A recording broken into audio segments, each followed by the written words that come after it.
Hello guys, welcome back. जितने भी हमारे 12th के बच्चे हैं जो 10वीं से कनेक्ट होके और यहाँ तक आए हुए हैं, तो मतलब मैं पहले ही क्लियर कर दूँ, ठीक है, मैं ये चीज़ आपके कहने पे कर रहा हूँ और मतलब मुझे लगा कि ठीक है, बहुत सारे जो मैसेजेस आ रहे थे आप लोगों के, तो मैंने बोला कर लेते हैं। बट कितने चैप्टर्स हो पाएंगे वो मैं नहीं जानता हूँ, ठीक है। जितना भी हेल्प हो पाएगा वो मैं कर दूँगा और लेट्स सी, ठीक है। तो आइए शुरू करते हैं। यहाँ पर चैप्टर है ऑल्टरनेटिंग करंट और इसके टॉप 5 डेरिवेशन। मैंने ऐसे टॉप 5 डेरिवेशन, तो इसका मतलब ये है कि चैप्टर हो जाए तुम्हारा इसमें, मतलब मेजॉरिटी चीज़ें कवर हो जाएंगी, ओके। एंड तुमको लगेगा यार बढ़िया तरीके से हो गया इसमें, ओके।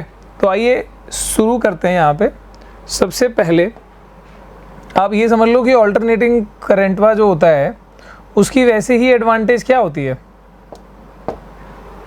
मतलब इफ़ आई से डायरेक्ट करंट, जिसको हम ऐसे रिप्रेजेंट कर रहे होते हैं, है ना, डीसी सोर्स को ऐसे दिखा रहे होते हैं, जिसमें करंट की वैल्यू या ईएमएफ की वैल्यू क्या होती है, कांस्टेंट होती है। फॉर एग्जांपल इफ़ आई से कि भैया ये 12 वोल्ट का है, तो ये 12 वोल्ट का है, दिस इज स्टेडी,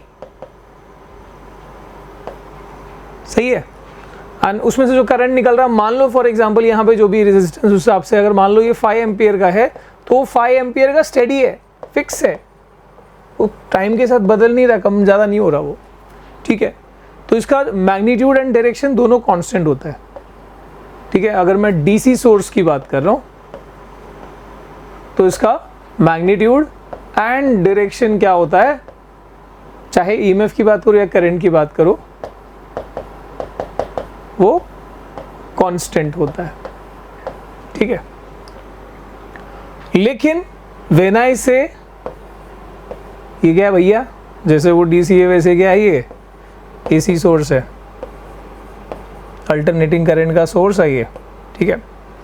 और इसमें कोई भी कंपोनेंट जो भी लगा हो, अगर मैं बात करूं कि भैया करंट की डायरेक्शन, और करंट की डायरेक्शन भी रिवर्स होती रहती है भैया, बहुत तेज़ी से रिवर्स होती है, मतलब डायरेक्शन अल्टरनेटली चेंज हो रही होती है, ठीक है।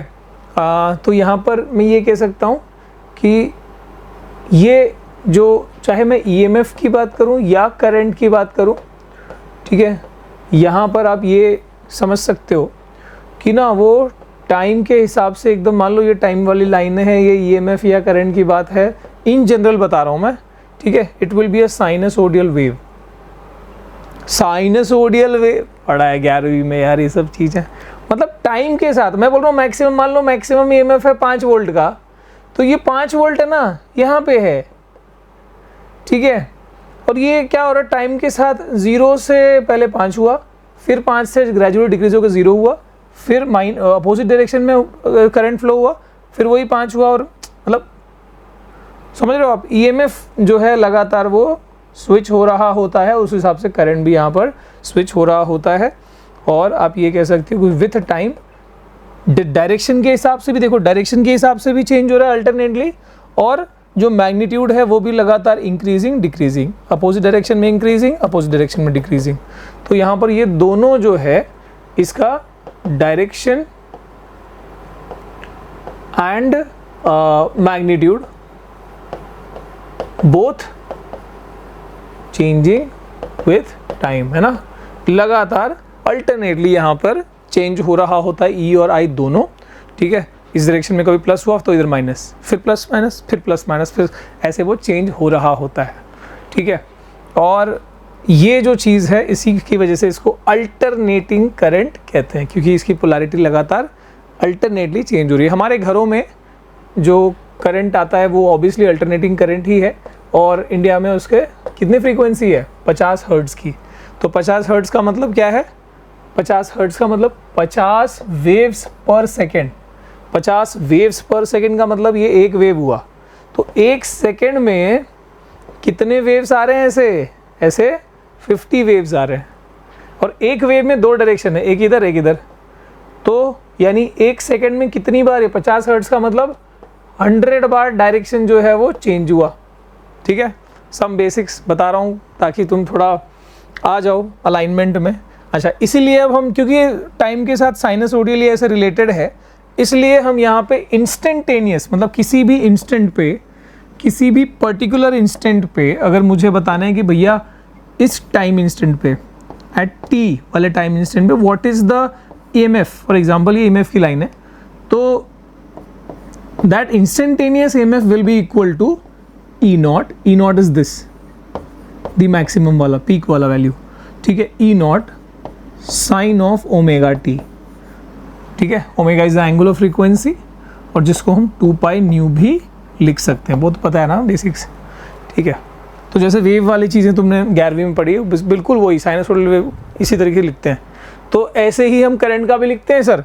करंट का भी क्या लिखा जाएगा, ऐसा ही वेरिएशन. तो चैप्टर में यही यूज़ होने वाला है. I is equal to I not sine omega T. अब इनके बीच में क्या फेज डिफरेंस होगा, वो सब चीज़ें अपन देखेंगे अभी, ठीक है. ये हो गया बेसिक.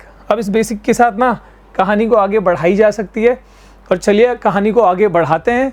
और मैं आपको 2 चीज़ें बताऊं कि एक तो सर ये बात है कि अगर ये जो करंट है ये लगातार अगर चेंज हो रहा है, ठीक है, तो क्या मैं इसका कुछ मीन या एवरेज निकाल सकता हूँ क्या? पहला दिमाग में यही आया कि क्या कोई मीम लिख दिया था मैंने, क्या कुछ मीन या फिर एवरेज निकाला जा सकता है क्या? करंट का, EMF का, बाप का, दादा का, सबका बदला लेगा तेरा ये क्या था फैजल. यस, सो क्या ये हो सकता है क्या? ठीक है, तो ये हो सकता है और यही करना पड़ेगा. चैप्टर की शुरुआत में यही इंपॉर्टेंट डेरिवेशन कुछ दिए हैं. सो एक है ये मीन निकालने के 2 तरीके से हम ये इसको देख रहे होंगे. There will be 2 ways. पहला है जिसको कहा ही जाता है मीन या फिर एवरेज करंट ऑफ AC, ठीक है. और जैसे करंट बोला बस वैसे EMF का भी हो सकता है. मीन और एवरेज EMF या मीन और एवरेज करंट दोनों के लिए सेम चीज़ रहेगी. मैं करंट का बताऊंगा, EMF का तुमको आ जाएगा एक ही स्टेप में. बस V is equal to IR, E is equal to IR. So उस हिसाब से I is equal to E/R, बस वो लगाओगे वो चीज़ होती है. मैं करंट का करता जाऊँगा, तुमको EMF का कर लेना, नॉट अ बिग डील. बस एक स्टेप में उसको कर सकते हो, ठीक है. सो मीन और एवरेज इसको लिखते हैं हम IM से, ठीक है. एक तरीका ये है, तरीका क्या है बताऊंगा मैं, पर एक तो ये हुआ मीन और एवरेज जिसको IM से लिखते हैं. और दूसरा होता है RMS value, RMS value of current या फिर EMF, ठीक है. कौन से वाली की बात हो रही है, सब AC या DC भूल जाओ, ठीक है. तो ये 2 तरीके से एवरेज निकाला जाएगा कि भैया मालूम है आपको पीक करंट पता है, आपको सिर्फ ये पता है I नॉट पीक करंट पता है, बट व्हाट इज दिस. एक तो आपने पीक करंट पता है आपको, और दूसरा आपने इंस्टेंटेनियस निकालने का एक तरीका सीख लिया कि हाँ भाई I is equal to I not sine omega T, शौने बनोगे बोल के. सो एक तो ये पता लग गया, और एक पीक वैल्यू मान लो I नॉट. कैसे एवरेज निकाला जा सकता है, तो 2 तरीके हैं. अब 2 तरीके में से क्या है पता है क्या, जो अपना मीन या एवरेज वैल्यू निकालने का, मतलब 2 तरीके से मीन निकालना तो कुछ तो रहेगा ना. मीन और एवरेज निकालने के लिए हम ना चार्ज इक्वालिटी का सहारा लेते हैं. मैं बताऊंगा उसका मतलब क्या होता है, ये चार्ज इक्विवेलेंट का, ठीक है. चार्ज की बात करते हैं वहाँ पे. और RMS निकालने के लिए हम पता क्या करते हैं, हम हीट इक्विवेलेंट का यूज करते हैं. कंसेप्ट समझ गया ना, डेरिवेशन कछु भी नहीं है, फिर मैथ लगाना है. और वो भी ऐसा नहीं कि जो मैथ्स नहीं लिया बिल्कुल नहीं कर सकता, ठीक है. तो इसका मतलब क्या है सर, ये तो बता दो पहले. ये चार्ज इक्विवेलेंट, ये तो बड़ी बड़ी शब्द लिख दिया बड़ा, ठीक है. तो इसमें पता है क्या करते हैं, इसमें अगर ये समझ में आ गया ना, सच बोल रहा हूँ, ये दोनों डेरिवेशन फटाफट एकदम मक्खन की तरह करोगे तुम. चार्ज इक्विवेलेंट का मतलब ये है कि पता है हम क्या करेंगे, हम बोलेंगे कि भाई we are taking a circuit, ठीक है, जिसका I नॉट मान लो है मेरे पास. मुझे क्या निकालना है, I मीन निकालना है, ठीक है. इसका मेरे को नहीं पता. I नॉट के हिसाब से कंपैरिजन निकालना है कि भाई I mean is equal to कितना टाइम्स ऑफ I नॉट, है ना. पीक वैल्यू के हिसाब से हमको मीन वैल्यू चाहिए बस. और कैसे निकालते हैं, वही तो हम सीख रहे हैं, ठीक है।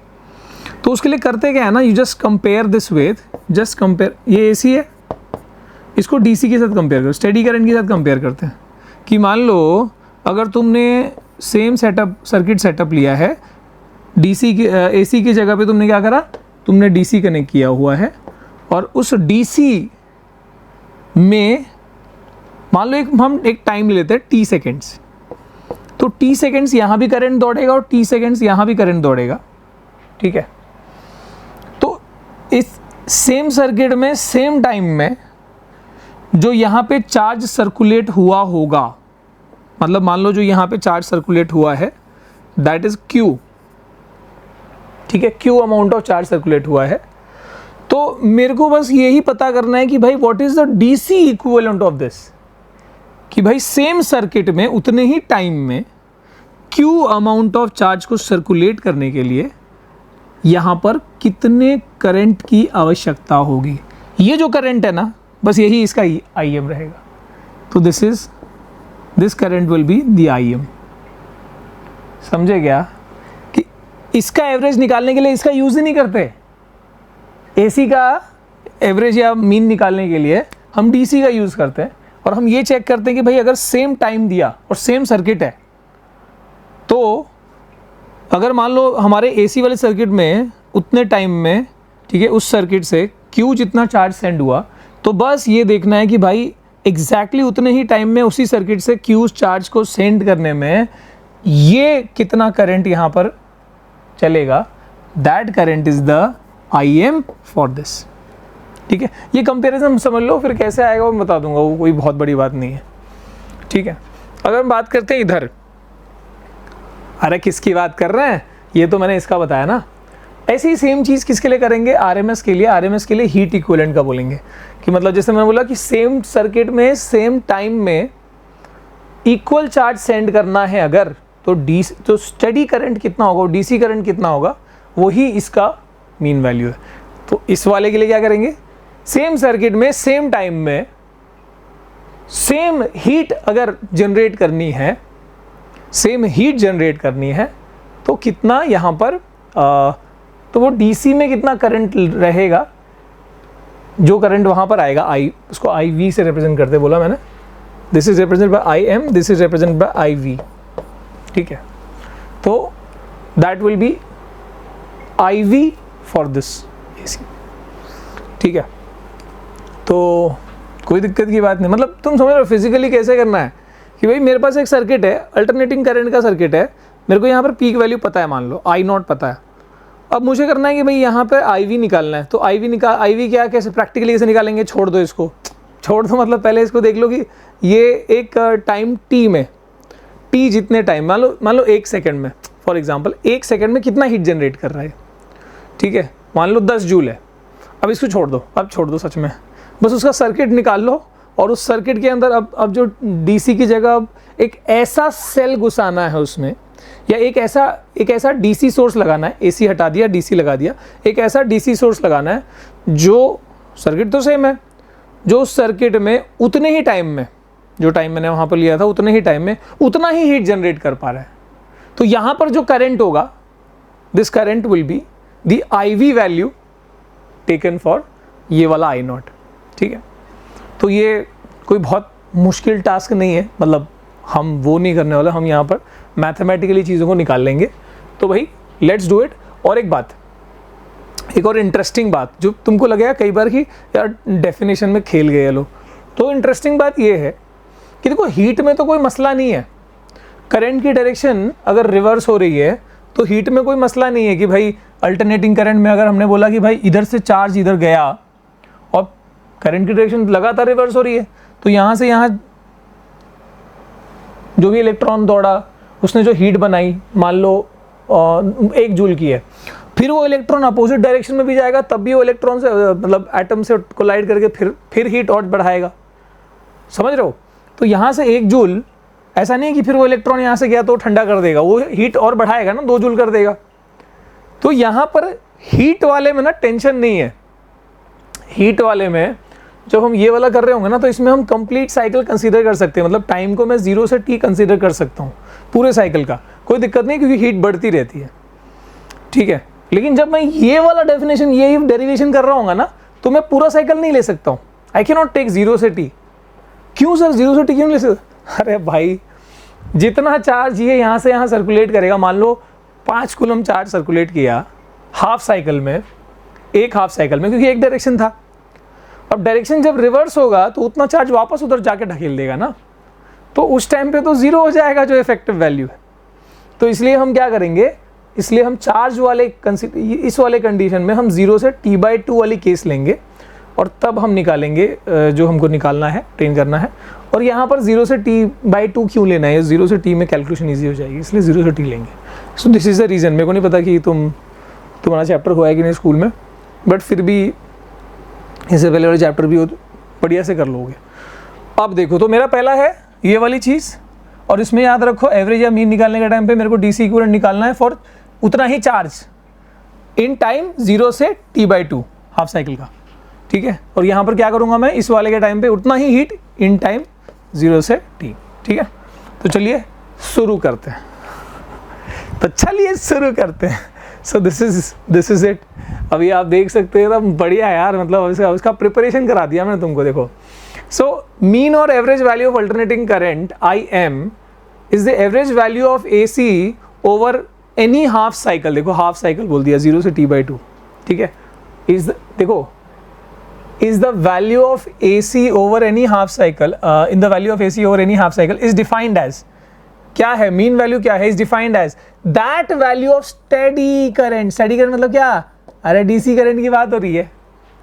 सो मीन निकालना है तो इसको तुमको असल में DC की वो वाली वैल्यू निकालनी है।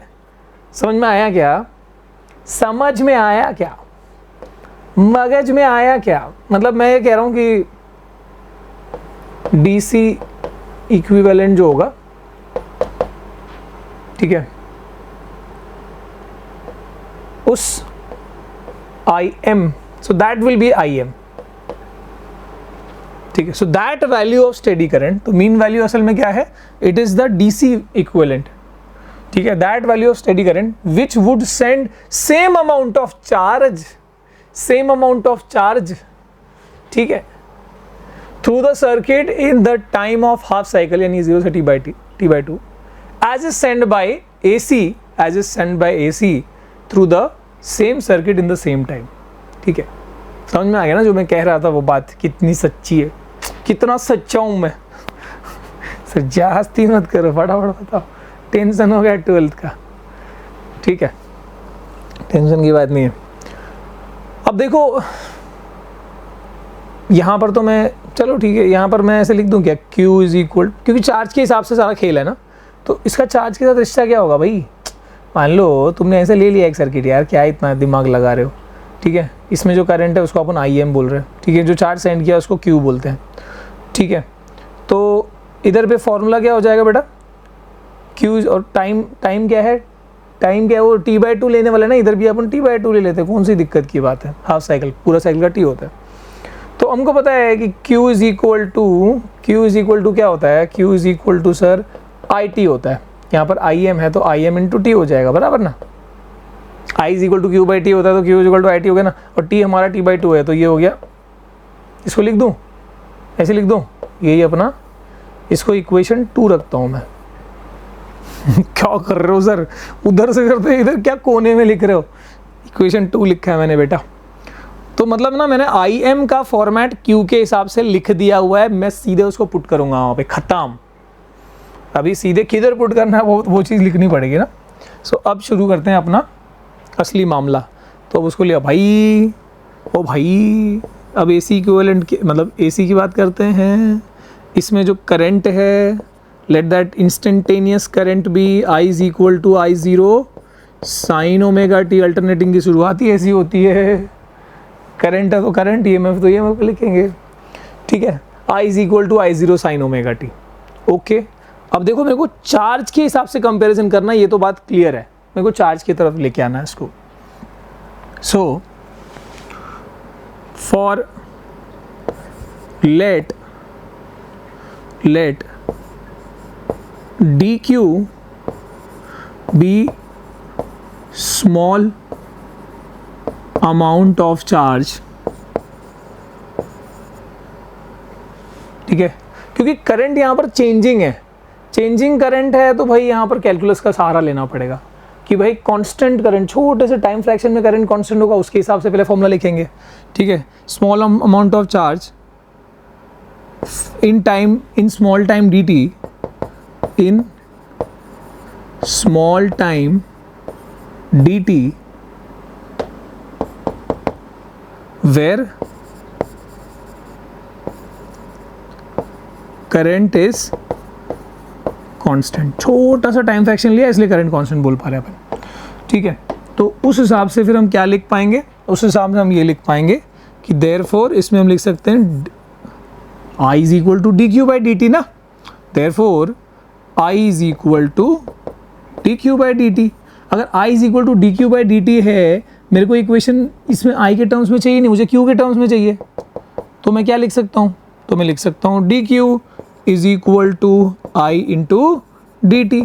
कौन सी बड़ी बात है, आई की वैल्यू उठा के डाल दे बेटा यहाँ पे, बस अभी इसको आगे लेके जाना, इंटीग्रेट करके आ जाएगा तुम्हारा, ठीक है।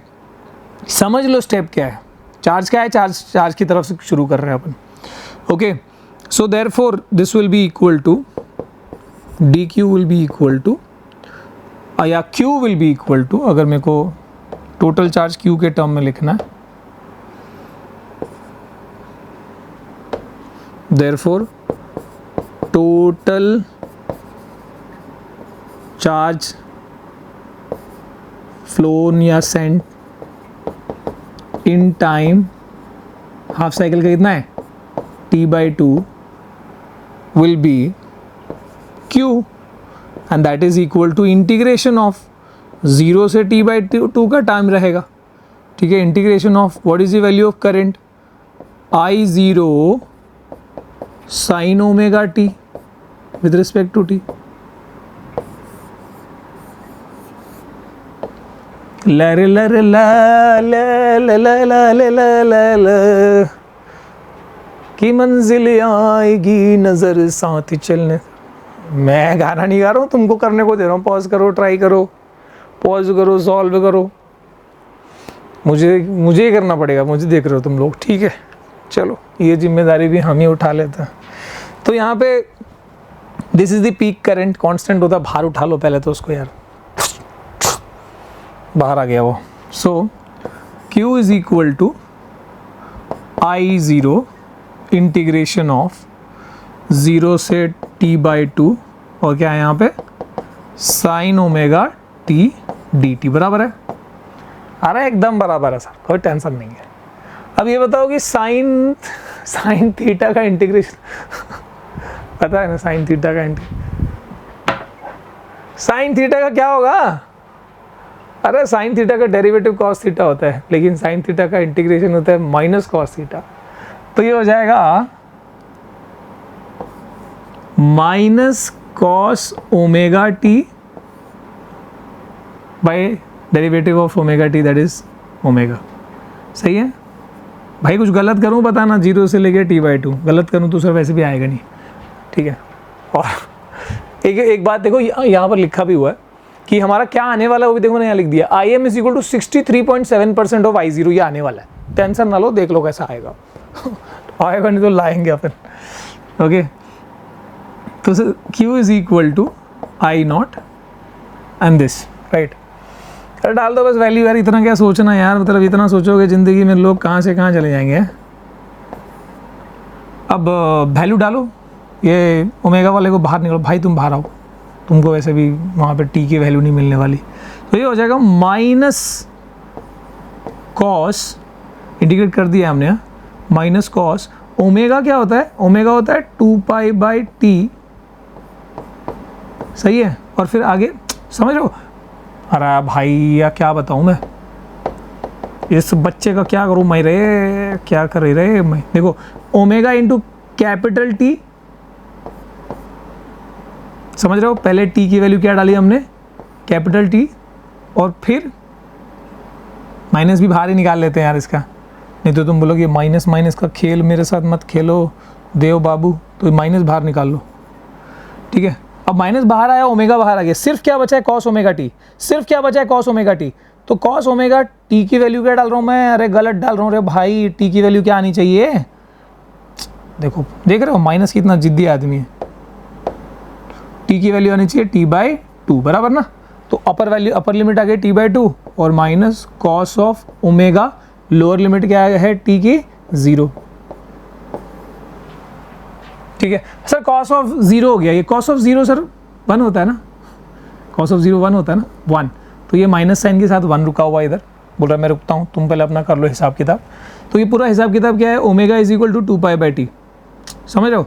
तो ये हो गया कॉस ऑफ 2π/t, ये पता है ना omega is equal to 2π/t, अरे पता है ना रे बाबा।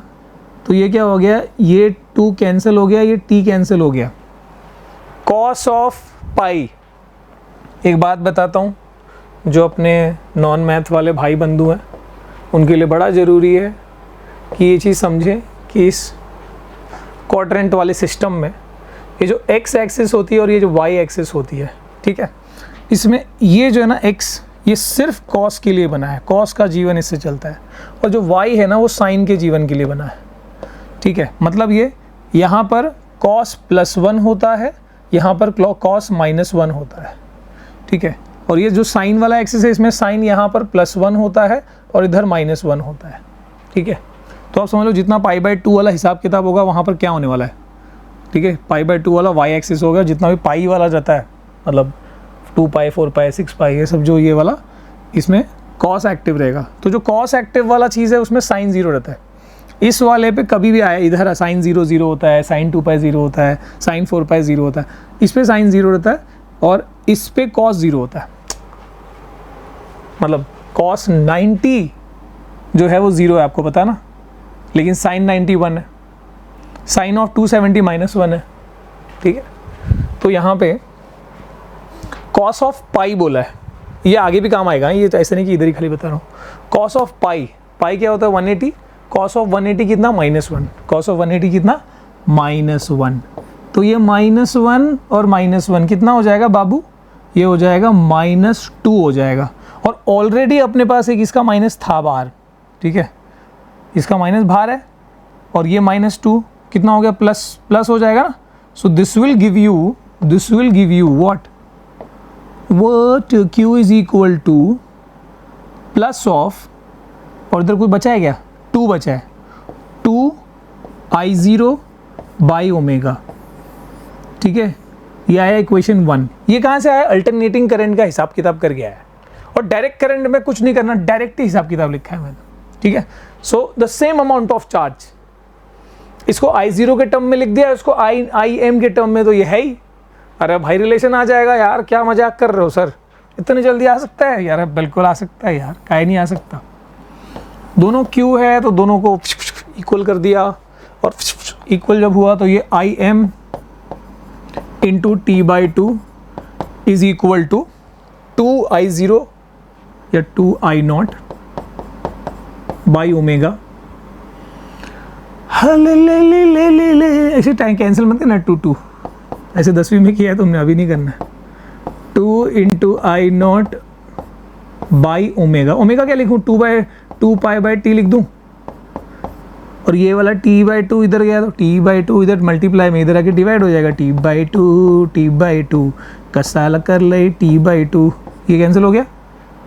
ठीक है, क्या बचा, सिर्फ नीचे पाई बचा नीचे पाई मतलब तो मराठी में होता है पैर। So this is 2/π is into I0, और तुम पाई की वैल्यू 3.14 डालो, या तुमको अगर नहीं आता तो फिर इसके बाद मैं क्या ही बोलूँ।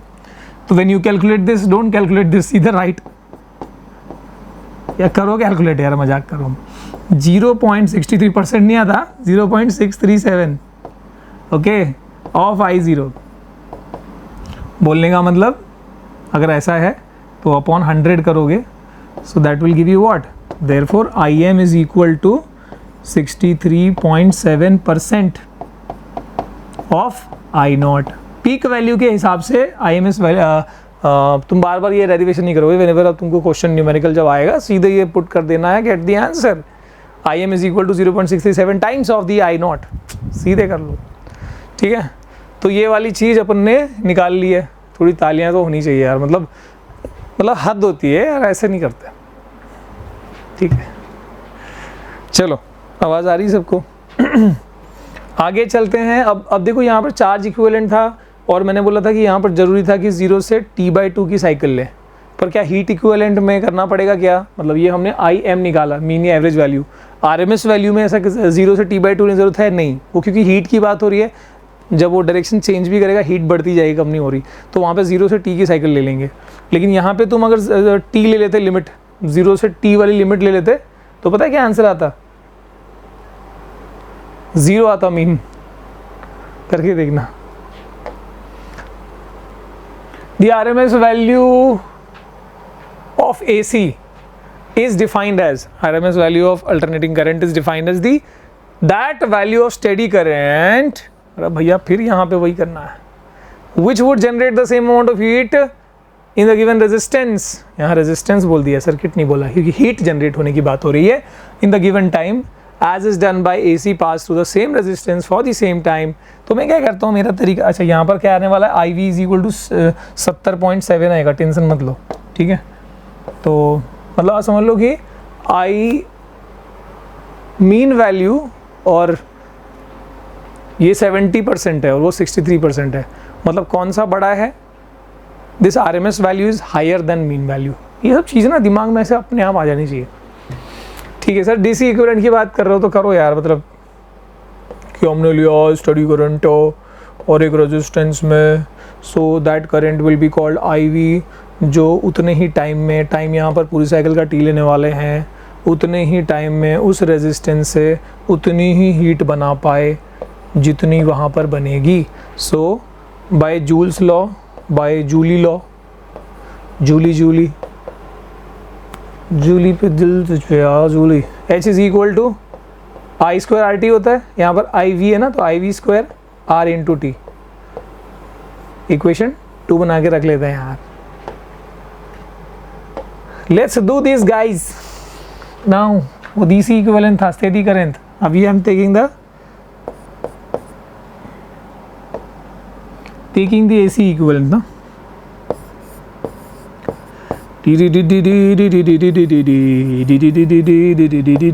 I equal to I0 sine omega T।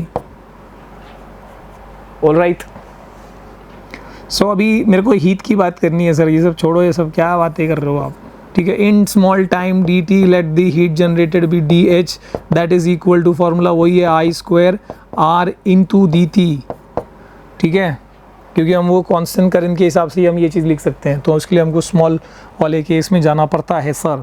अभी I वैल्यू डाल दें, so therefore total heat in complete cycle T will be H is equal to integration of 0 से लेके T, और यहाँ पर I को क्या लिख सकते हैं, I को लिख सकते हैं I0 sine omega T the whole square into R into dt, मतलब with respect to T of course. अभी इसको हम क्या कर सकते हैं मुन्ना, बता दो क्या कर सकते हैं सर, आप ही बताओ, अभी क्या ही बताएं, करो यार इंटीग्रेशन, मेरा इंतज़ार करते हो तुम। अच्छा ये क्या हो जाएगा, I square sine square omega T, और ये R है, I square and R they are constant, मतलब I0 square and R constant, I0 is a peak value और R इज अ रेजिस्टेंस, वो भी कॉन्स्टेंट ही है। So H is equal to क्या हो जाएगा, it is I0 square into R, और यहाँ पर इंटीग्रेशन ऑफ 0 से लेकर T की लिमिट में क्या इंटीग्रेट करना है, integration of sine square omega T with respect to T। I0 बाहर आ गया, सही है सर। अभी करो यार आगे, मतलब नहीं कर रहा मैं तो। Sine square theta is equal to, ठीक है, इंटीग्रेशन इतना आसान नहीं होता भाई, करना पड़ता है उसको simplify. Sine square theta is equal to 1 minus cos 2 theta upon 2, तो यानी हमको असल में इसको इंटीग्रेट करना है, अच्छा इसको इंटीग्रेट करना है, यस ठीक है तो करो सर। चलो करते हैं यार, क्या ही बताऊं मैं, क्या ही बताऊं मैं। तो बाहर ले लो पहले तो, आई ज़ीरो स्क्वायर आर बाई 2 और यहाँ पर इंटीग्रेशन ऑफ, इतना लंबा चलता जा रहा है ना, 1 minus cos 2 omega T with respect to t, t t t t t H is equal to, so I zero square by 2 यो, और यहाँ पे इंटीग्रेशन ऑफ करते जाओ यार, integration of 1 with respect to t 0 से t minus integration of cos 2 omega t 0 से t। Sir ये खत्म ही नहीं हो रहा यार, खत्म होएगा ऐसे कैसे नहीं होगा यार, मतलब इसको नहीं होगा तो कर देंगे, बोल देंगे खत्म हो गया, इसमें कौन सी बड़ी बात है।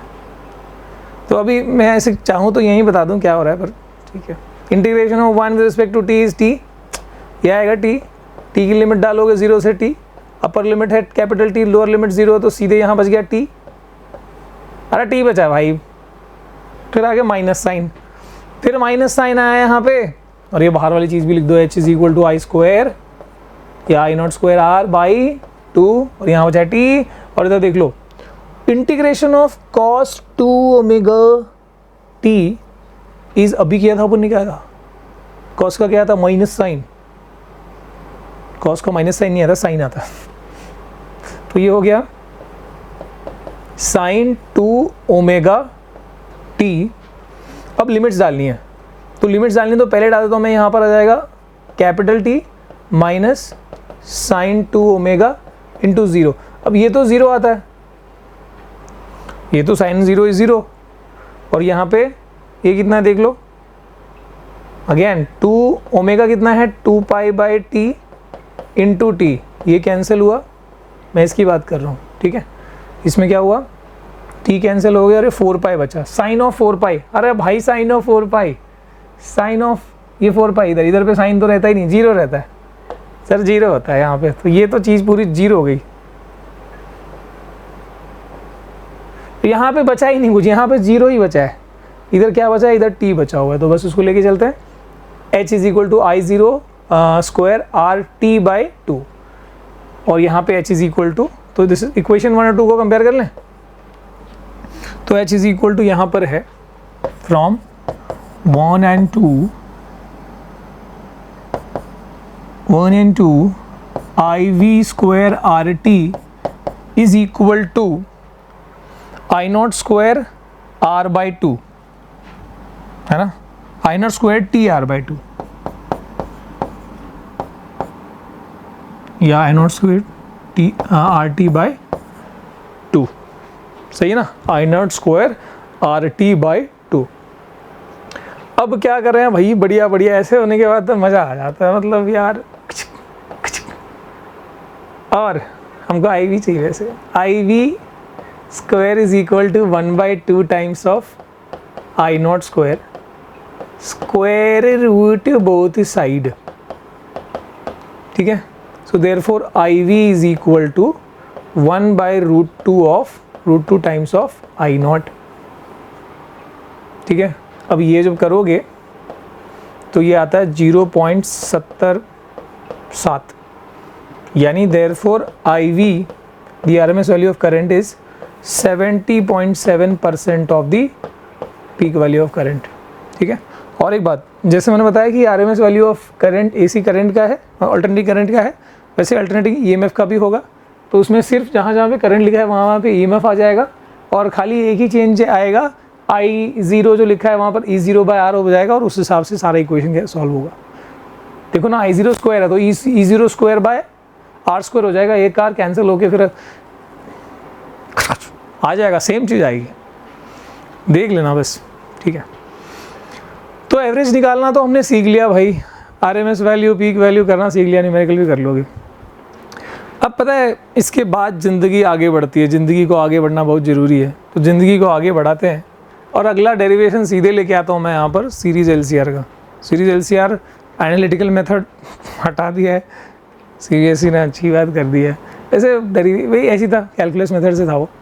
अभी जो हम फेजर मेथड से करेंगे, क्योंकि फेजर मेथड ही दिया है।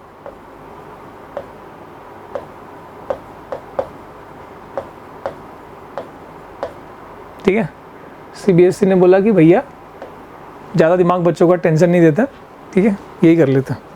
So let's do this guys. यहाँ पर LCR मतलब इंडक्टर, कैपेसिटर और रेजिस्टर। तो हम यहाँ पे ले रहे हैं प्योर इंडक्टर, प्योर कैपेसिटर या आइडियल कैपेसिटर और प्योर रेजिस्टर। ठीक है, प्योर का मतलब कि अगर कोई रेजिस्टर है तो उसमें इंडक्टेंस नहीं होनी चाहिए, कोई इंडक्टर है तो उसमें रेजिस्टेंस नहीं होनी चाहिए, कैपेसिटर है तो उसमें रेजिस्टेंस नहीं होनी चाहिए। ठीक है ना, सिर्फ वो अपना धर्म निभाएं, दूसरे का धर्म ना निभाएं। ठीक है, सवारी अपने लिए खुद जिम्मेदार है। यहाँ पर देखो ये R है, ये L है,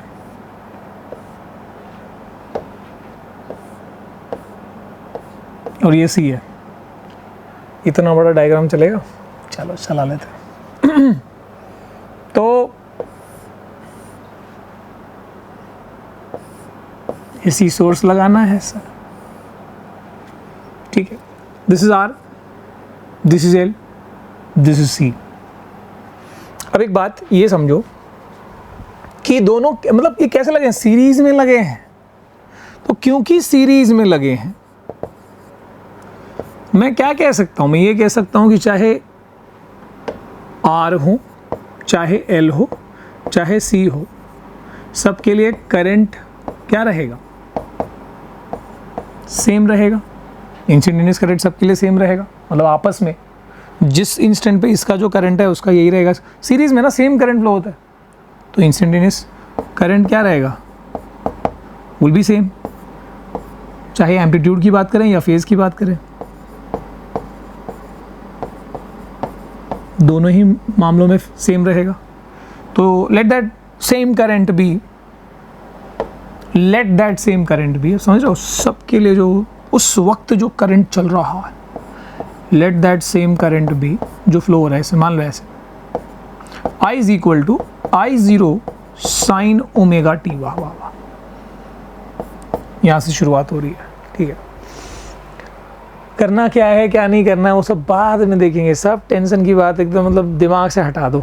अब मैं बता रहा हूँ करना क्या है। जैसे ना डीसी करंट में, ये बताओ डीसी सोर्स में, इस वाले सोर्स में अगर मैं एक रेजिस्टर लगाऊं तब तो बढ़िया काम चलता है, रेजिस्टर तो सही काम करता है। पर अगर मैं एक कैपेसिटर लगाऊं, कैपेसिटर लगाने से डीसी सोर्स से वो एक बार चार्ज हो गया फिर ब्लॉक कर देगा। So capacitor blocks the DC circuit, ये पता होगा ना, capacitor blocks the DC circuit. तो कैपेसिटर यूज नहीं कर सकता मैं, और ना ही यहाँ पर कोई चेंजिंग मैनर में करंट है कि यहाँ पर इंडक्टर में कोई करंट इंड्यूस या कोई अपोजिशन क्रिएट होगा। तो क्योंकि करंट कांस्टेंट होता है यहाँ पर डीसी वाले में, इसलिए इंडक्टर भी यहाँ पर काम नहीं आता। Just giving you that basic, जिससे कि ये तैयार हो कि भाई क्यों कर रहे हैं। ठीक है, बस रटने के लिए नहीं रट रहे।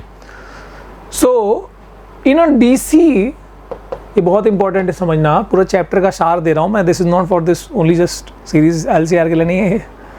तो डीसी में, डीसी सोर्स में करंट को कंट्रोल करने वाला सिर्फ R ही होता है, करंट कंट्रोलर, है ना। करंट को हमको जो भी कम ज़्यादा मैनेज जो भी करना है, उसके लिए सिर्फ एक ही कंपोनेंट है, the resistance is the only current controller there. ठीक, बहुत ज़रूरी है करंट कंट्रोलर। और तुमने ये भी सुना होगा कि सर AC सोर्स जो है, 10th में पढ़ा था आई थिंक, कि AC जो है वो ज़्यादा एफिशिएंट है DC के मुकाबले, इसलिए हम घरों में AC यूज़ करते हैं। AC मतलब अल्टरनेटिंग करंट यूज़ करते हैं, not the direct current. Power loss ज़्यादा होता है, ये बोलते हैं ना डायरेक्ट करंट में पावर लॉस ज़्यादा होता है, ये चीज़ यहाँ समझ में आ रही होगी। रिलेट करो, पावर लॉस ज़्यादा क्यों होता है वो भी आज पता लगेगा। रेजिस्टेंस जो है वो ज़्यादा पावर लॉस देता है ही, लेकिन क्योंकि वो इकलौता करंट कंट्रोलर है वहाँ पर, तो डीसी में और कोई चारा भी नहीं है। लेकिन ये ज़बरदस्त है, इनका जो मामला है ना ये अलग ही है। ठीक है, बहुत काफ़ी कम पावर लॉस इनके केस में होता है, वो हम देखेंगे आगे पावर वाले केस में। ठीक है, तो हम ना इसकी बहुत अहमियत आ जाती है, ठीक है, कि जैसे ये अपोजिशन टू करंट है, वैसे ये भी अपोजिशन टू करंट है, पर C और L के मतलब इनका फॉर्मूला ये होता है XC is 1 by omega C and XL is 1 by is omega L. Sorry क्या लिख रहे हो आप, तो समझ भी रहा है? अरे omega is equal to 2 pi nu. तुम्हारे घरों में फ्रीक्वेंसी कितनी आ चाहिए, 50 हर्ट्ज की, तो न्यू की वैल्यू 50 हो गई, 2 पाई 50 मतलब 100 पाई हो गया सीधे ओमेगा। और L इज द इंडक्टेंस, दिया होगा क्वेश्चन में, या कैपेसिटेंस दिया होगा। सर XC क्या है? This is called reactance, same as resistance, unit भी वही रहेगी ओम। मतलब ये करंट को कंट्रोल करता है, अपोज करता है, रेजिस्टेंस इसको ओम में लिखते हैं हम। ये आ जाता है किसमें, मतलब हमारे अल्टरनेटिंग में रेजिस्टेंस के अलावा, ये तो यूज होता है, इसके अलावा C और R भी अपोज करने का काम करते हैं, पर उनको रेजिस्टेंस नहीं कहा जाता। इस कंसेप्ट को क्या बोलते हैं? इसको बोलते हैं रिएक्टेंस, ठीक है। तो मैं XC को बोलूंगा कैपेसिटिव रिएक्टेंस और XL को बोलूंगा inductive reactance. This is capacitive reactance, this is inductive reactance, ठीक है। सर XR लिख सकते, लिखो ना, XR is equal to R ही होता है। दिस इज रेजिस्टिव रिएक्टेंस, बोलना नहीं वैसे, पर है वही चीज़, ठीक है। तो ये कुछ बुनियादी चीज़ें बता रहा हूँ ताकि ना एकदम समझ आओगे। अभी LCR सर्किट मतलब वही, अभी हम AC में क्योंकि तीनों यूज़ कर सकते हैं, तीनों को सीरीज में लगा के देख लेते हैं भाई क्या होता है। मतलब करंट आ गया ना, अभी EMF का इक्वेशन निकालेंगे, इससे इंस्टेंटेनियस EMF का इक्वेशन निकालेंगे। और एक और बात मज़े की होती है कि जब कैपेसिटर या इंडक्टर लग जाता है ना, रेजिस्टर में क्या होता है, जिस फेज में करंट रहता है एग्जैक्टली उसी फेज में EMF होता है। मतलब रेजिस्टर वाले में कोई पंगा ही नहीं है। अगर आप लिख रहे हो I is equal to I0 sine omega t, तो आप सीधे सीधे लिख सकते हो E is equal to E0 sine omega t. मतलब ओमेगा टी का कोई फेज डिफरेंस नहीं है वहाँ पे, मतलब E और I वाले में, इसलिए यहाँ पर ओमेगा टी ही आ गया, ठीक है। तो यहाँ पर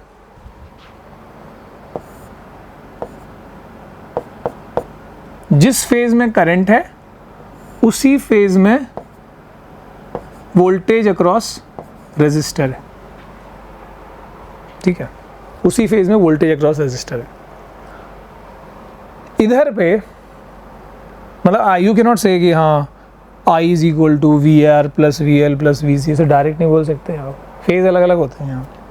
अच्छा, फेजर क्या होता है? Phasor is a rotating vector, जो हम जिसका सहारा लेंगे अभी, ठीक है। तो phasor is a rotating vector, पर ये सिर्फ ग्राफिकल वेक्टर होता है, ये इसका कोई रियल में कोई यहाँ पे ऐसा नहीं कि इसमें फेजर है वायर के अंदर, कुछ नहीं ऐसा।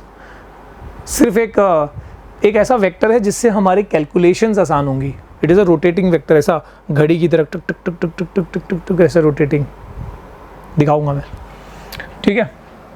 VR बिल्कुल करंट की फेज में ही है, I की फेज में। लेकिन अगर मैं बात करूं बेटा इंडक्टर की, इंडक्टर में, ठीक है, आप एक बात याद रखना कि इंडक्टर और कैपेसिटर में कहानी अलग है। मान लो कि करंट हमने सेम फेज में लिया ना, करंट हमने कांस्टेंट लिया हुआ है, तो करंट को मैं एक ही डायरेक्शन में दिखाऊंगा, और जो फेज डिफरेंस है इनका वोल्टेज का, वो 90 डिग्री का होता है, पर 90 डिग्री एक केस में आगे होता है, एक केस में पीछे होता है, ठीक है। सर पीछे कहाँ होता है? कैपेसिटर वाले में ना वोल्टेज होता है पीछे, यानी VC is equal to, it is 90 degree पीछे, ये होता है आगे। क्लॉकवाइज एंटी क्लॉकवाइज कभी भी एंगल जो होता है वो पॉजिटिव डायरेक्शन, तो this is leading, this is lagging. तो यहाँ पर voltage is lagging behind current by value 90, V is lagging by value 90। किससे लैग कर रहा है? करंट से। और यहाँ पर क्या होता है? करंट से आगे रहता है, तो यहाँ पे VL जो होगा it is leading by value 90 degree. Simple है। थोड़ा सा ये पहले दिमाग में बिठा लो। हाँ ठीक है, यहाँ पर लैगिंग क्यों होता है, लीडिंग क्यों होता है, इसके लिए अलग अलग डेरिवेशन है छोटी छोटी से, ठीक है। पर ये समझ में आ गया तो वो तो मुश्किल है, उसका एप्लीकेशन आराम से आ जाएगा। ओके, तो बस ये अभी फ़िलहाल के लिए अज्यूम कर, मतलब अज्यूम नहीं, एकदम मान लो कि यहाँ सच्चाई है कि रेजिस्टेंस वाले में करंट और वोल्टेज सेम फेज में होता है, ठीक है। इन दोनों में 90-90 का डिफरेंस होता है, पर होता क्या है कि इंडक्टर वाले में वोल्टेज जो है वो करंट से 90 डिग्री आगे होता है, ठीक है, और कैपेसिटर वाले में वोल्टेज जो है वो करंट से 90 डिग्री पीछे होता है। पीछे मुड़, तो अब यहाँ पे ये सब चीज़ें ना बहुत इंपॉर्टेंट बातें बता रहा हूँ मैं तुमको, ठीक है। अब ना फेज़र ड्रॉ करते हैं अपन ना, ज़्यादा दिमाग नहीं लगाते, सीधे आते हैं अपन फेज़र पे। अरे फेजार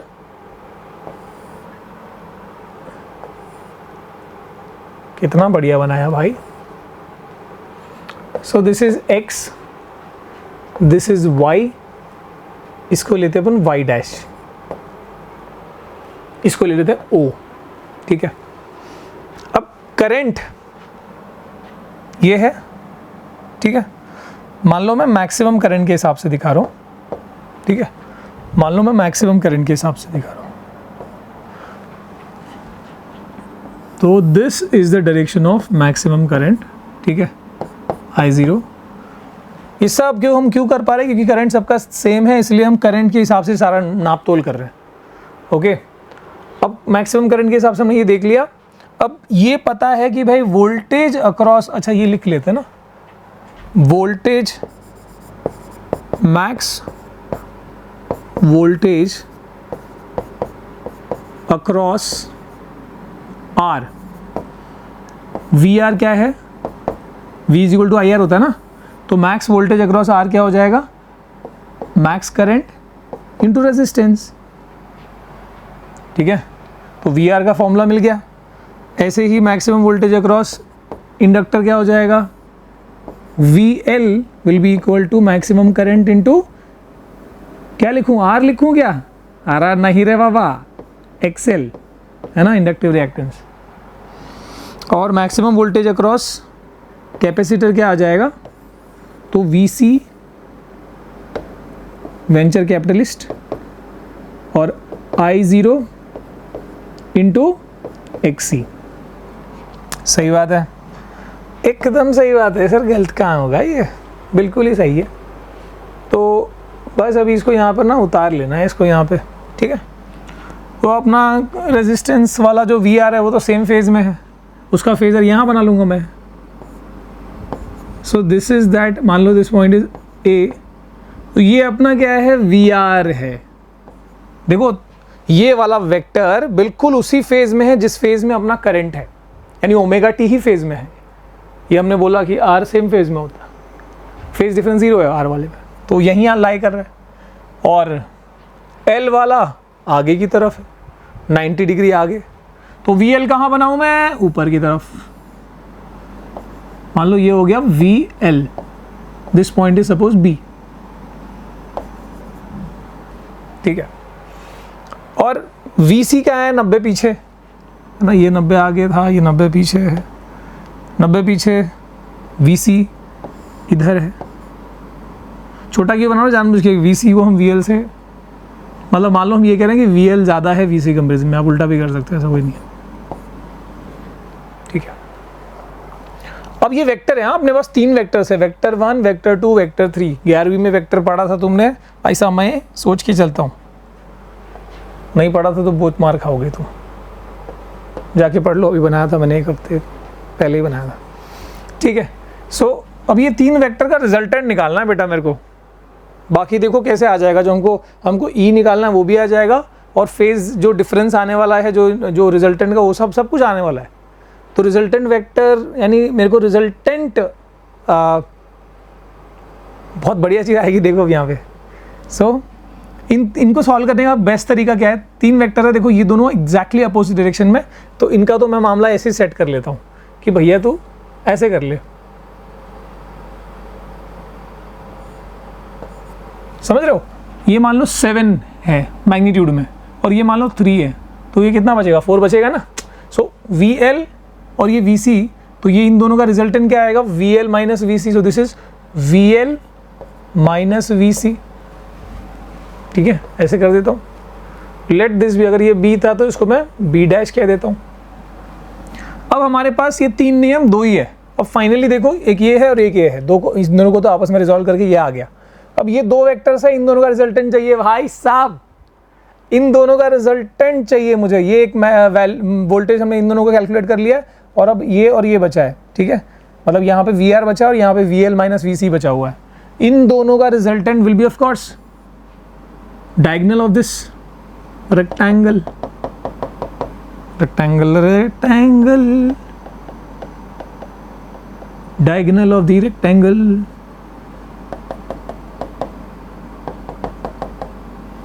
कितना भयंकर रेक्टेंगल बनाओ, देख रहा तुम, देख रहा विनोद?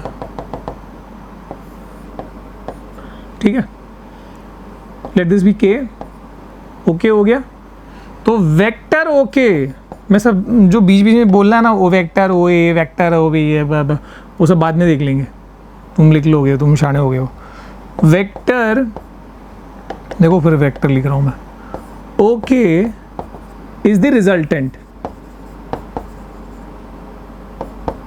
ठीक है, रिजल्टेंट वेक्टर, और जो हमारा क्या बताएगा, जो हमारा EMF बताएगा।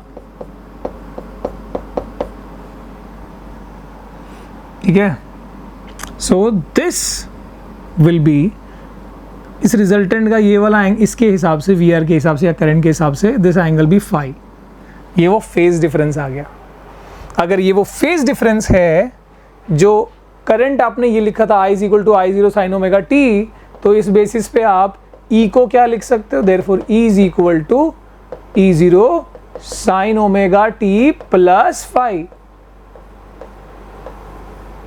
अरे प्लस फाई क्यों है, इस तरफ है, इधर होता तो माइनस की तरफ। माइनस कब आएगा, जब VC बड़ा होता, VL छोटा होता, तो उस टाइम में माइनस फाई आता। कौन सी बड़ी बात है। ठीक है, तो अभी यहाँ पे आप देख पा रहे हो कि भाई E तो निकाल लिया अपन ने। अब ये फाई को भी कैलकुलेट कैसे करें, जरा सर बता देते तो मतलब मज़ा आ जाता, तो कर लो। अब देखो तुम्हारे पास ये VR है, और you know this as well, ये क्या है, VL minus VC, VL minus VC है ये वाला। ठीक है, this part, and this is VR। तो आप ये कह सकते हो, ये अपोजिट है और ये एडजेसेंट है, तो यानी क्या, tan phi is equal to opposite, यानी VL minus VC by adjacent यानी VR। ठीक है, तो चाहे ये लिख दो, या फिर tan phi is also equal to, VL क्या है देख लो, वैल्यू डाल दो। अरे I0 XL minus I0 XC by I0 R। सबका ऊपर का I0 निकला, नीचे वाले से कैंसिल हो गया। So I can say that tan phi is equal to, tan phi is equal to क्या, XL minus XC by R। XL minus XC by R, एक ये आया, एक ये आ गया। और सर टोटल अपोजिशन क्या होगा यहाँ पर, टोटल कंट्रोल कितना हुआ करंट का, जैसे जिसको हम रेजिस्टेंस बोलते हैं, यहाँ पे टोटल अपोजिशन को क्या बोलते हैं, इम्पेडेंस कहते हैं। सर नया वर्ड लाया आपने, रिएक्टेंस बोला था फिर इम्पेडेंस बोल रहे हो, टोटल के लिए इम्पेडेंस वर्ड यूज करते हैं। सो इम्पेडेंस विल बी, इसी में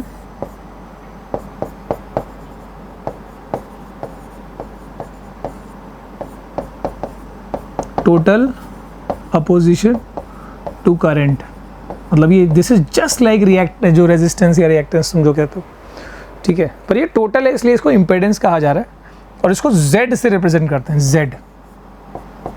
तो Z बाबू क्या होगा आपका वैल्यू, तो टोटल इम्पेडेंस के लिए अगर हम यहाँ पर कैलकुलेशन करें तो कोई बड़ी बात नहीं है यार, मतलब if you want you can do it, if you want you can do it.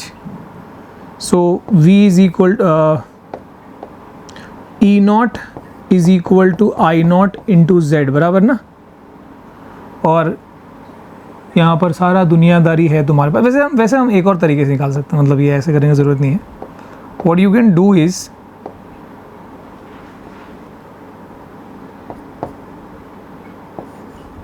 v is equal to root over, ये रिजल्टेंट की बात बताऊँ, रूट ओवर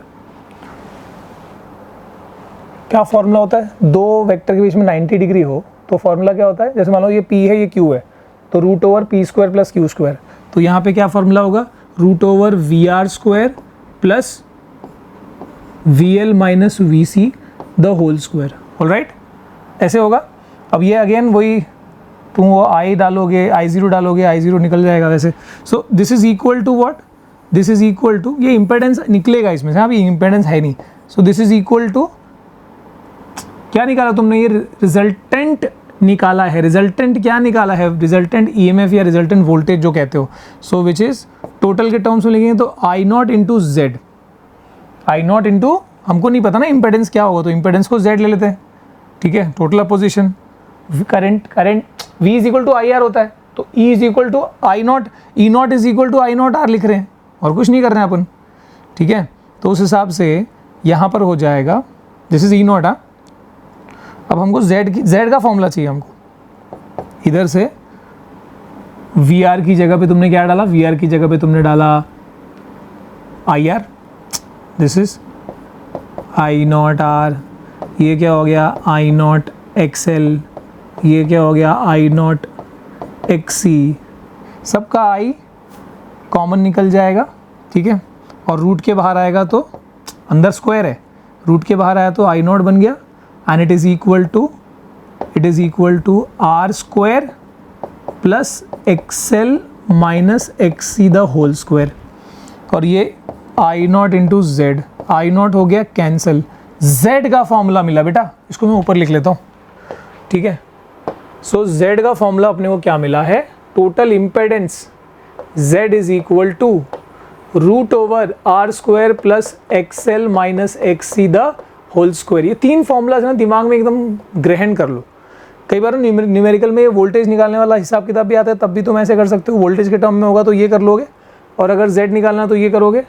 ऐसे tan फाई का वोल्टेज के टर्म से निकालना तो ये कर लोगे, tan फाई को अगर x के टर्म में निकालना है तो ये कर लो रिएक्टेंस के टर्म में, ठीक है।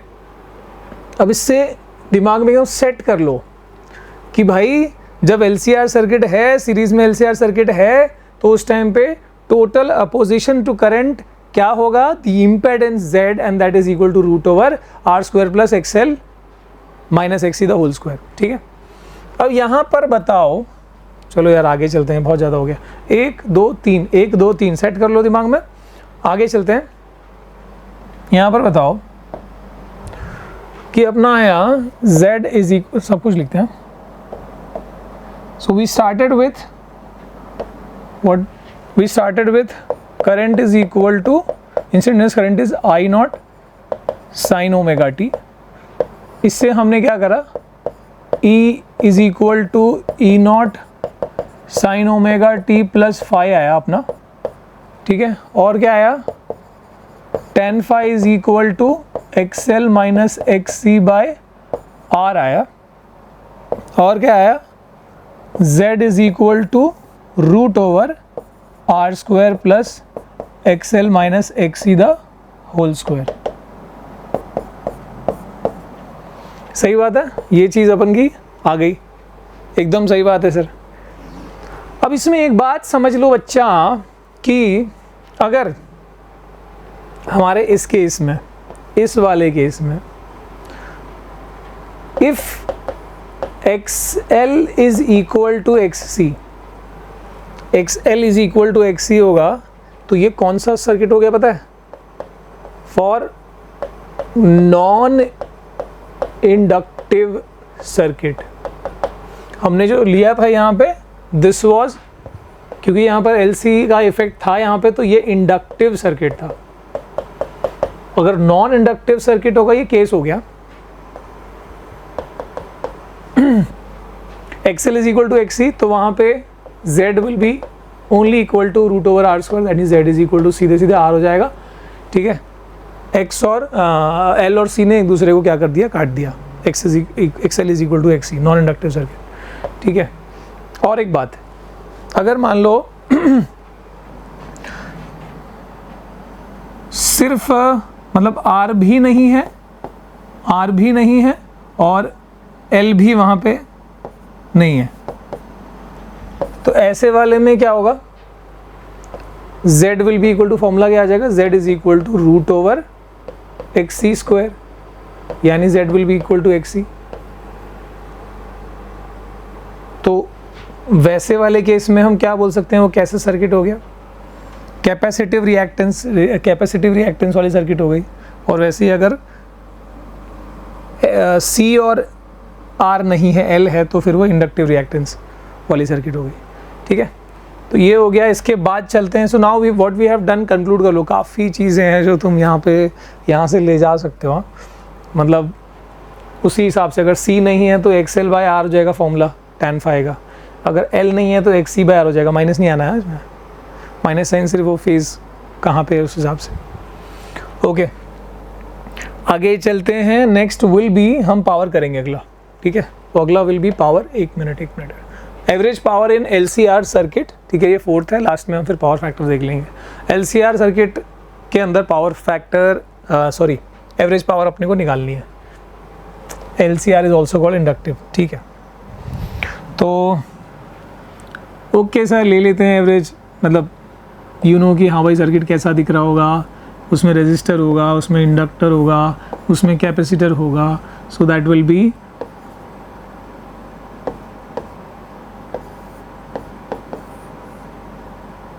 ठीक है। अब पावर निकालना है, तो now we have E is equal to E0 sine omega T.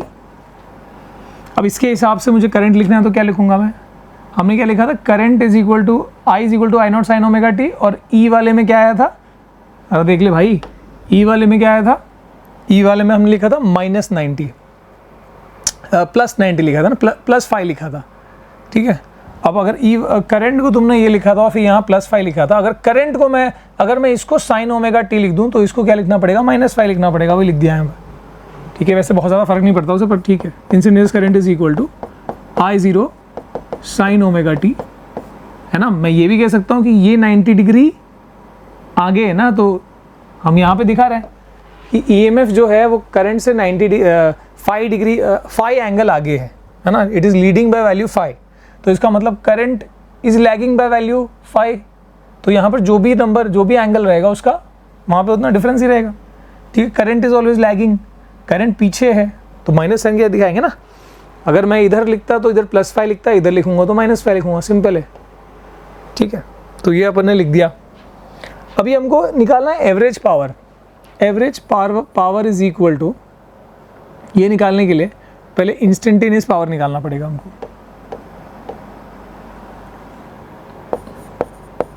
Instantaneous power will be dW/dt, power is equal to rate at which work is done ना, तो dW/dt and that is equal to, power का formula क्या होता है, VI होता है, तो यहाँ पर क्या हो जाएगा, इंस्टेंटेनियस के हिसाब से दिस इज इंस्टेंटेनियस EMF और ये इंस्टेंटेनियस करंट है, तो E इंटू आई कर लो मुझे ना जा, न पानी पी लो यार, पानी पी लो।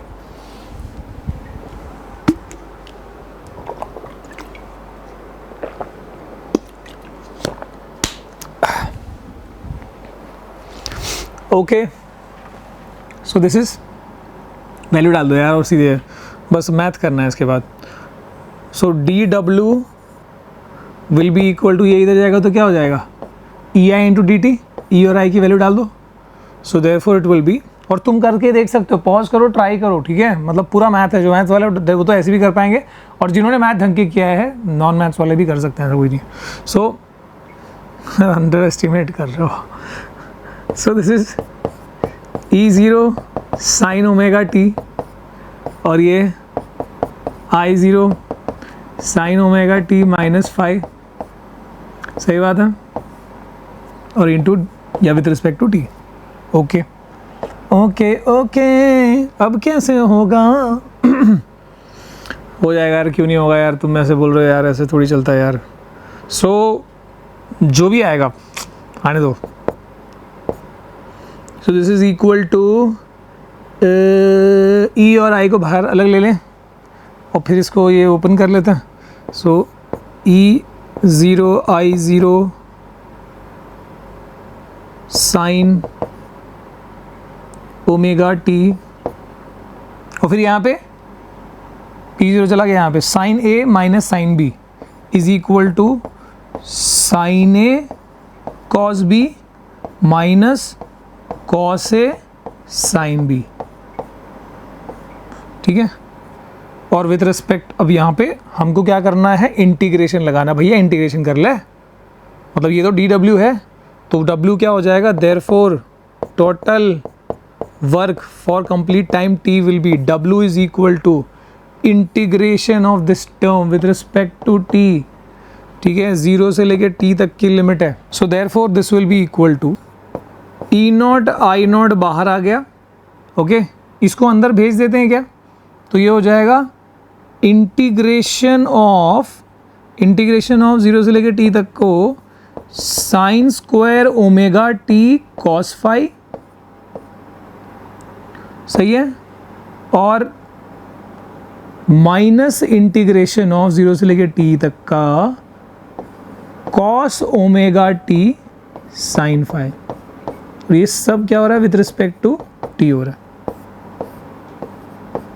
सही है, एकदम परफेक्ट है सर। आगे चलो, तो अब यहाँ पर कुछ भी नहीं करना है, इसके बाद कोई ऐसा फिजिक्स नहीं लगानी, सिर्फ मैथ करते जाना है इसके बाद। So work is equal to क्या हो गया, अच्छा वैसे अपने को पावर निकालना, डिवाइड बाय टाइम लिखूँ क्या, चलो सीधे सीधे लिख देते हैं, वो तो बाकी तो करने ही कैलकुलेशन, तुम वैसे एंड में करते हो, मैं यहाँ पर अभी कर रहा हूँ। Power is equal to work by time, total time t है उसके हिसाब से हम लिख देते हैं। सो वर्क बाई टाइम का मतलब E0 I0 बाई टाइम लिख ही देता हूँ, ये सीधा अपना पावर आता जाएगा, ठीक है। सो E0 I0 बाई टाइम, और ये टर्म, अब ये टर्म में क्या होगा, ये फाई वाली चीज़ कांस्टेंट है, कॉस फाई बाहर आ गया, so cos phi integration of sine square omega T with respect to T, ठीक है। और इस वाले में क्या बाहर आएगा, साइन फाई कांस्टेंट है, so minus sine phi integration of cos omega T with respect to T. बहुत ध्यान से देखो इसको, हाँ क्या करने क्या वाले हैं, बस एक से दो स्टेप में अपना आंसर आ रहा है। सर कैसा होंगे, so power is equal to, मैं थोड़ा शॉर्टकट मार रहा हूँ, ऐसे नहीं करना तुमको, पावर लास्ट में करना है, पहले वर्क निकाल के फिर पावर करेंगे। सो E0 I0 बाई टी, और यहाँ पर कॉस, ठीक है। तो अभी हम यहाँ पर ना पहले सारा हिसाब किताब कर लेते हैं, कॉस फाई, अब साइन स्क्वायर ये अपन ने किया हुआ है, समथिंग ये किया हुआ है, साइन स्क्वायर ओमेगा टी को अपन क्या लिख सकते हैं, 1 minus cos 2 omega T by 2, और इसको इंटीग्रेट करते हैं, ठीक है। तो यहाँ पे लिमिट 0 से t है, ये अपन ने किया हुआ है। अब यहाँ पे क्या होता है, हाफ बाहर रहता है, सो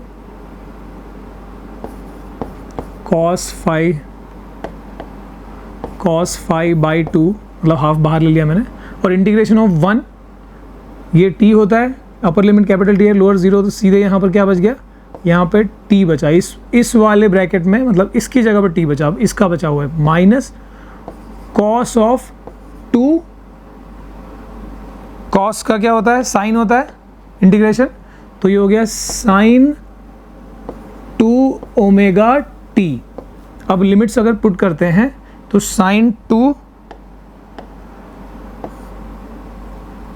2 ओमेगा कैपिटल T, और यहाँ पर आएगा साइन 2 ओमेगा 0, साइन 0 0 होता है वैसे भी, तो ये 0 हो गया, ठीक है। और यहाँ पर हो गया sine 2 omega is 2 pi by T, और कैपिटल T ये कैंसिल हुआ, 4 पाई का साइन क्या होता है, 0 ही होता है, सो दिस इज ऑल्सो 0। यहाँ पे सिर्फ क्या बचा है, यहाँ पे सिर्फ t बचा हुआ है, ठीक है, ये वाला टर्म 0 हो गया है, सिर्फ t बचा हुआ है, ओके। तो और ये पहले वाले का किया अपन ने, सेकंड वाले में क्या, सेकंड वाले में नहीं किया ना अभी हमने, अभी ये दिस इज फर्स्ट वाला, सेकंड वाले का बचा हुआ है। सो इधर पे सिर्फ t बचा है, पहले टर्म में से cos phi के साथ t बचा हुआ है, तो हम इसको t को अलग उतार लेते हैं, ठीक है। cos phi t लिख दे, cos phi इंटू t लिख देते हैं, ओके। और अभी इस वाले को करना है। मैं इतना स्टेप्स बता रहा हूँ तुमको, सीधे ना उसमें लिख देते हैं कि भाई इसका आंसर, मतलब इसका सीधे ये आ गया, ओके। अभी इधर पे बचा हुआ है ये वाला part, so minus sine phi, see this बहुत carefully, cos omega T, cos omega T का क्या हो जाएगा अगेन, साइन ओमेगा टी हो जाएगा इंटीग्रेशन, और लिमिट पुट करनी है तो लिमिट पुट करनी है तो सीधे पुट कर लेते हैं लिमिट, यहाँ पे sign omega capital t minus sine omega 0, तो ये तो है ना साइन ओमेगा 0 ही आ गया ना, हाँ 0। तो यहाँ पे क्या आ गया, sine omega capital T, so this will be sine of 2 pi by T into T, again sine of 2 pi 0, तो ये वाली चीज़ 0 आई, 0 into anything is what, 0 into anything is 0, तो ये पूरा टर्म क्या हो गया, 0 हो गया, यानी ये सेकेंड टर्म कंप्लीट 0 हो गया, और फर्स्ट टर्म कंप्लीट क्या आया, cos phi 2 भी है ना इधर, हाँ सर 2 भी है, cos phi t बाई 2, ठीक है। अब सर इसको यहाँ पे बहुत गोची किया है मैंने, थोड़ा डीट अच्छे से तुम ऐसे लिख सकते थे, कोई दिक्कत नहीं है, समझने ज़्यादा इम्पोर्टेंट है। अब ये क्या हुआ, t कैंसिल हो गया, पावर क्या आया, so power is equal to E naught I naught upon 2 cos phi, यही है जो पावर निकालना था हमको, पावर एसोसिएटेड दिस LCR। तो इसको कैसे लिख सकते हैं sir, this is equal to E naught by root 2, 2 को लिख सकते हैं रूट 2 इंटू रूट 2, और I not by root 2 cos phi, और तुमको अगर याद होगा तो ये वाली चीज़ को हमने क्या नाम दिया है, इसको हमने RMS वैल्यू बोली है, मतलब यही आया था ना हमारे RMS में, फिर इसका वैल्यू फिर वो 70.7 0.707 आया था 1/√2 का, सो दिस इज IV, और वैसे ही इसका करते तो ये वाला वैल्यू क्या था, EV, यानी power, average power is equal to this, average power dissipated is equal to EV IV cos phi, ठीक है, EV IV cos phi, ये अपना आ गया एवरेज पावर डिसिपेटेड, अच्छे से दिमाग में सेट कर लो, ठीक है। अब इसमें इसी में से निकलेगा वो पावर फैक्टर वाला टर्म, और आइडल करंट यहीं से आ जाएगा।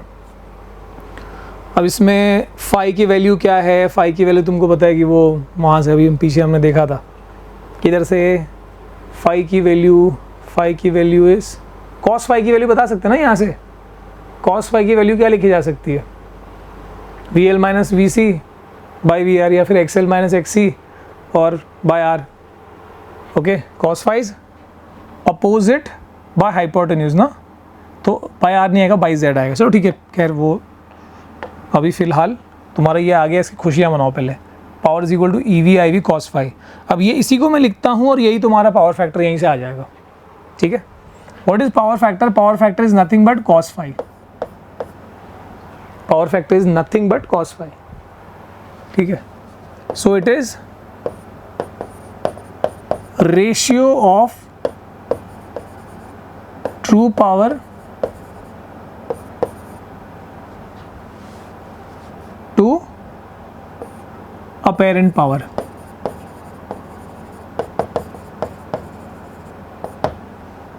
देखो जब हम लिखते हैं ना power is equal to EV IV cos phi, इसमें दिस इज ट्रू पावर है ना, आया तो असल में यही ना, कैलकुलेटर तो यही आएगा, और ये जो EV IV है ना, ये जो EV IV है ना, this is the apparent power,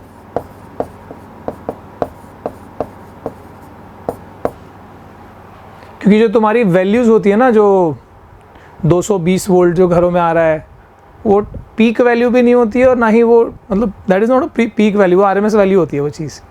तो यहाँ पे इसलिए जब आरएमएस वो वाली वोल्टेज और वो वाला करंट जो तुम मेजर कर पा रहे हो वो तुम यहाँ लिखोगे, that is just apparent power, that is not the true power. True power ये है, ठीक है। और ये बोलते हैं, तो अपेरेंट पावर को जब हम पावर फैक्टर से मल्टीप्लाई करते हैं, this is power factor, power factor से मल्टीप्लाई करते हैं तब हमारा ट्रू पावर आ रहा होता है। ओके, अब इसमें सर वाटलेस करंट क्या है, कहाँ से आएगा वाटलेस करंट? अब इसी में if we take a non inductive,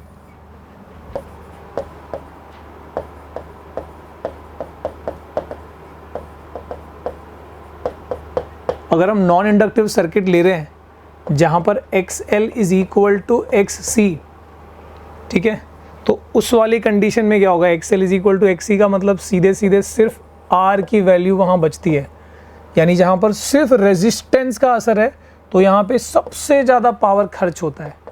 इसलिए DC में सबसे ज़्यादा पावर खर्च होता है, डायरेक्ट करंट को इसलिए प्रेफर नहीं करते हैं। सर बताओ कैसे, सबसे ज़्यादा पावर कैसे, यहाँ मैक्स पावर क्यों आएगा? तो वो आप देखो यहाँ पे पावर फैक्टर मैक्सिमम कैसे आएगा, cos फाई ना, power factor power is all depending on, है ना, power is equal to EV IV cos phi. अब ये वाली चीज़ जो है ना, ठीक है, टेक दैट ट्राइंगल जो अपन ने वहाँ पे बनाया था, दिस इज योर फाई, है ना, फेजर वाले में, और ये वाला तुम्हारा XL माइनस XC होता है, या VL माइनस VC भी लिखते हो तुम इसको, अगर V के टर्म में, हम यहाँ पे X के टर्म में लिख रहे हैं, एंड दिस अगर पूरा अपोजिशन के टर्म में ही है, ये वाला हो गया Z is equal to root over R square plus XL minus XC the whole square, और ये वाला क्या है, ये तुम्हारा रेजिस्टेंस। तो cos phi is adjacent by hypotenuse, यानी R by, so this will be R by Z, that is equal to R by root over R square plus XL minus XC क्या हो जाएगा, 0 हो जाएगा, क्योंकि ये दोनों इक्वल है, तो 0 स्क्वायर, ये रूट ओवर R स्क्वायर यानी R ही हो गया, R और R आ गया, कैंसिल हो गया, 1 आ गया। तो what is the power factor, what is the cos phi, cos phi is 1, max power factor.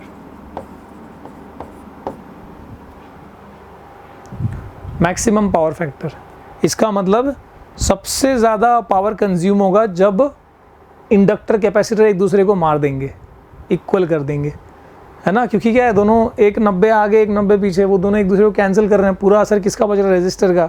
Resistor सबसे ज़्यादा पावर खपत करता है यहाँ पे, ठीक है।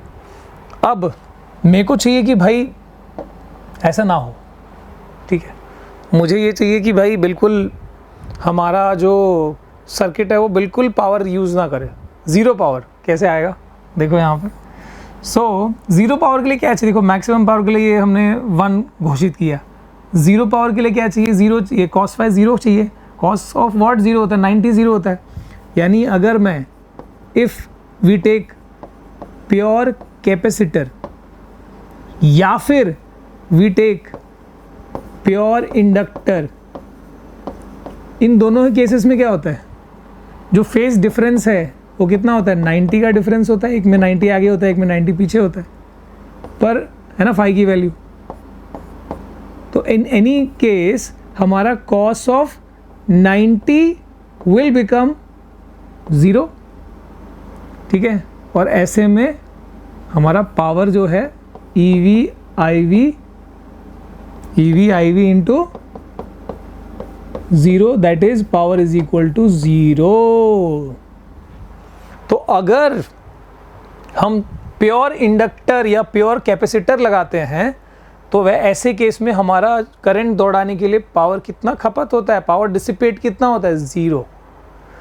सर क्या बात कर रहे हो, फिर तो कोई इलेक्ट्रिसिटी का टेंशन ही नहीं है, तो फिर तो कोई ज़रूरत ही नहीं है। तो यहाँ पे कैच ये है कि बिल्कुल प्योर इंडक्टर और प्योर कैपेसिटर ये एग्जिस्ट नहीं करता, एकदम आइडियल एग्जिस्ट नहीं करता, उसमें कुछ ना कुछ रेजिस्टेंस वाली कंसेप्ट आ ही जाती है, इसलिए थोड़ा बहुत पावर कंज्यूम वहाँ पे होता। But this is way better than resistance वाला केस, मैक्सिमम पावर कंज्यूम होता है। तो करंट कंट्रोल करने के लिए बेटर क्या है, अगर ज़्यादा इलेक्ट्रिसिटी वेस्ट नहीं करनी है तो बेटर क्या है, कैपेसिटर और inductor as compare to resistor, ठीक है। तो लेकिन फिर भी कुछ केसेस में वहाँ पे उसकी ज़रूरत पड़ती है तो वो यूज़ करते हैं। लेकिन जब ये स्टेटमेंट आता है कि भाई अल्टरनेटिंग करंट डायरेक्ट करंट से अच्छा इसलिए क्योंकि यहाँ पर इसलिए घरों में यूज़ होता है क्योंकि लॉन्ग डिस्टेंस ट्रांसमिशन में पावर लॉस ये वो सब बोलते हैं ना, पावर लॉस कम होता है, पावर लॉस कम होता है। तो वो उसका रीज़न ये है कि एसी में हम क्या यूज़ कर सकते हैं, current controller as a capacitor और इंडक्टर हम यूज़ कर सकते हैं। भले वो प्योर नहीं रहा तब भी वो रजिस्टर जितना पावर नहीं डिसिपेट कर रहा होगा, ठीक है। अच्छा, now what is wattless current, इसी से आ जाएगा। The current which consumes no power for its maintenance in the circuit, ठीक है। The current which consumes no power for its maintenance in the circuit is called wattless current, या फिर this is also called idle current, ठीक है। This is also called wattless current या फिर idol current. कौन से वाले करंट को बोलते हैं, the current which consumes no power for its maintenance in the circuit, ठीक है। तो यहाँ पर मैंने यार तुमको डेरिवेशन क्या ऑलमोस्ट चैप्टर ही बता दिया, ठीक है। चलो मिलते हैं अगली वीडियो में, टिल देन बाय बाय, जय हिंद। और अगला तुमको कौन सा चाहिए वो बता देना, बट फिर वही ऐसे हाथ धो के ये नहीं करना, लेट मी गिव थोड़ा सा टाइम, उस हिसाब से करते हैं। चलो बाय बाय।